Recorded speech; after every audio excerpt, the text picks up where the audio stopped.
பெண்கள் எல்லாருக்கும் மகளிர் தின நல்வாழ்த்துக்களுங்க. இன்றைக்கி வந்து பார்த்திங்கன்னா, தோட்டத்தில் தக்காளி பழம் பறிச்சிட்ருக்காங்க. அதாவதுங்க, வீடு பாருங்கள் அங்கே இருக்குது. வீடு கிட்டத்தட்ட ஒரு 150, 200 மீட்டர் இருக்குதுங்க. தக்காளியெல்லாம் பறித்து காட்டுக்குள்ளேருந்து பறித்து அதை வந்து பார்த்திங்கன்னா டிப்பரில் போட்டு உள்ளே கடைசியிலேருந்து கொண்டு வந்து மறுபடியும் வந்து பார்த்திங்கன்னா பாருங்கள் தூக்கிட்டு போகிறாங்க பாருங்கள். மறுபடியும் பாருங்கள் தூக்கிட்டு போகிறாங்க.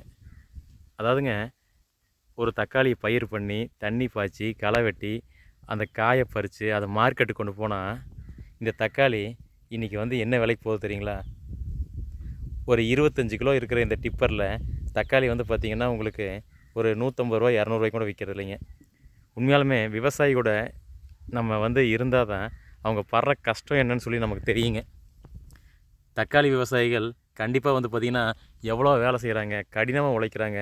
அதாவது விவசாயம் பண்ணுறதை தாண்டி லோடிங் மேன் வேலையிலேருந்து மறுபடியும் மார்க்கெட்டில் அன்லோடிங் வேலையிலேருந்து எத்தனையோ வேலைகள் வந்து இந்த விவசாயி கஷ்டப்பட்டு கொண்டு போய் சேர்த்துறாங்க.